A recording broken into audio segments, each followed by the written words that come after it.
Chag Sameach. Has it ever happened to you that you are speaking with someone and they look a little like this? Because this is the teen service, I feel like we can relate. But teens are not the only ones who do this, of course. Or the opposite is true, right? We are sometimes on our device, whatever it is, and someone is speaking to us, and we're half TikTok and half focused. We're not 100% in either direction. Yes, we identify with this? Okay, 20%? Come now. All right, thank you.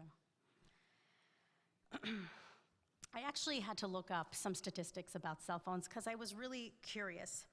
And there are some varying numbers, but I did want to share one or two with you that I thought were really compelling. So approximately between 78 and 89% of Americans say they check their phones within the first 10 minutes of waking up. Why? What are we so afraid of missing? Our FOMO, if you will, is so serious that we're so glued to our devices. And the question is, are we doing ourselves a favor by constantly checking, or are we giving our phones and social media way too much power over us? You, my friends, and my friends of the next generation, have grown up in an era where you can have an entire identity through an app that actually may be different from who you really are in real life. And this was something that was unimaginable even 10 years ago. Through our apps and our social media, we can broadcast all of life's goodness and hardships. And our beautiful and wonderful teenagers today actually face a unique set of challenges as a result. They navigate a world transformed by technology, social media, and a very rapidly changing societal norm. According to a study by the Pew Research Center, a staggering 95% of American teenagers have access to a smartphone, and while 45% report being online almost constantly. These tools have revolutionized communication and information sharing, but they have also given us new forms of peer pressure, cyberbullying, and anxiety. Our phone is how we communicate, it's how we share information and create ways of expressing ourselves. And today I want to venture and think about who we could be or who we could not be without these pieces of technology constantly glued to our fingertips. And to put the obvious aside for just a moment, it would be much harder to get around without a cell phone all the time. The maps on our phones help us navigate the world and in some ways navigate our lives. Communication would be much slower and we would need more dedicated time for communication.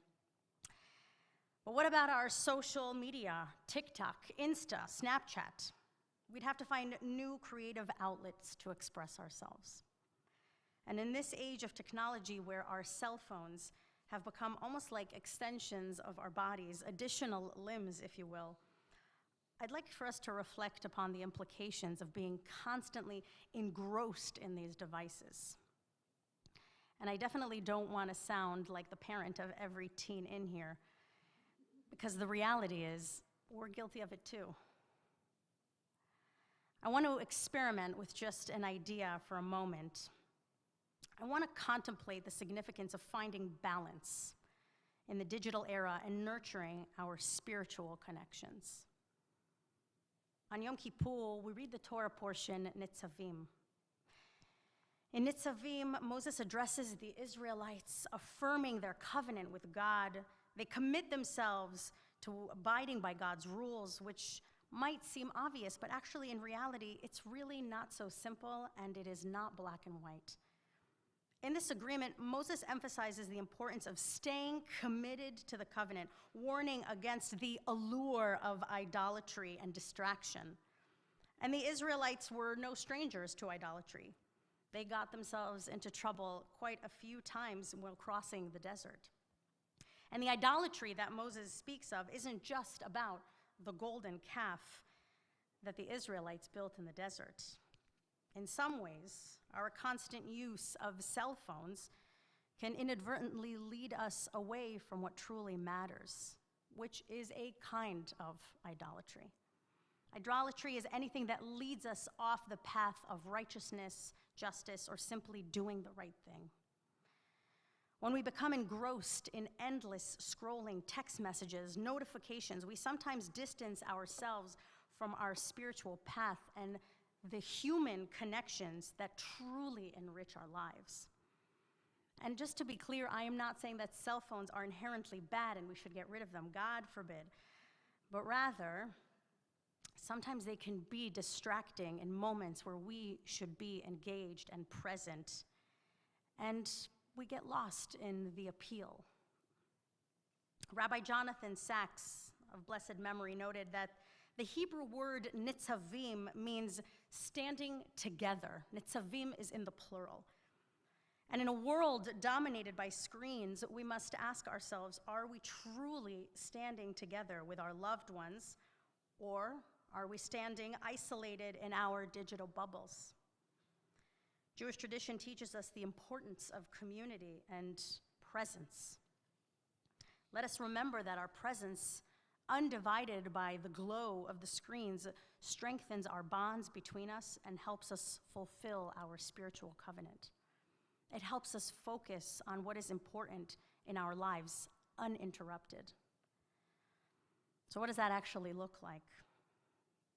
Do we spend enough time speaking within our families, siblings, or even friends, learning about who they are and what's really on their mind? When we share meals together, are we present in that moment with the delicious food and wonderful company, or are we distancing ourselves with our devices?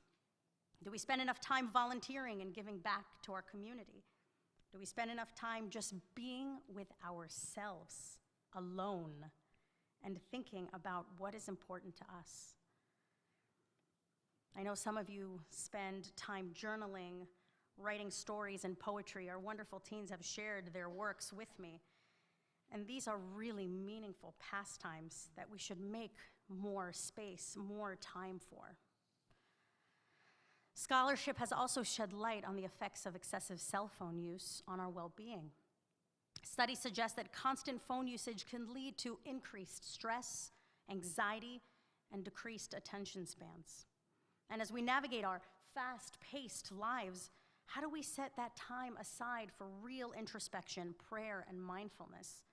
Just as the Israelites were called upon to reflect on their commitment with God, we too should reflect on the commitment to nurturing our own mental and emotional health. In the book of Psalms 46:11, we read, "Be still and know that I am God." This verse resonates deeply in the context of our modern lives. How often do we put the attention on interacting with God, or better yet, just being still? That part's maybe the harder part than interacting with God. But intentionally setting a time to disconnect from our devices and be present in that moment, we create the space for a deeper connection with ourselves, with others, and with the divine. Experiment with cooking or baking by yourself or with a family or friend. Make some time to visit the elderly, care for animals, or play with small children. Go out for ice cream with your family at least once a month, and leave your phones in the car or at home. Spend 1 hour a week on Shabbat where you turn your phone off.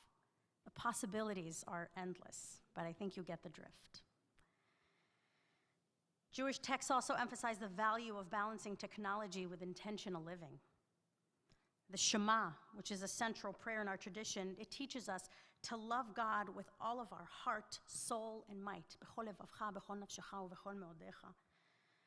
Have we ever stopped to wonder what that actually feels like? How do we love anything with all of our heart, all of our soul, and all of our might? That is a very big undertaking. When we allow distractions to consume our attention, we risk diverting our focus on the present moment to get into those deep areas, those moments of depth. As we navigate the digital landscape, let us embrace the teachings of Nitzavim and the wisdom of our tradition. May we strive to be fully present in our interactions, cherish our community, and nurture our spiritual connections. By finding the right balance between technology and intentional living, we can ensure that our cell phones remain tools that serve us rather than distractions that pull us away from our higher selves and our sacred commitments. I wish you all a Shana Tova Umetuka. May this new year be filled with blessings and growth for each and every one of us, and may we all find the courage to stand imperfect yet resilient as we navigate this journey of life, and together we say, Amen.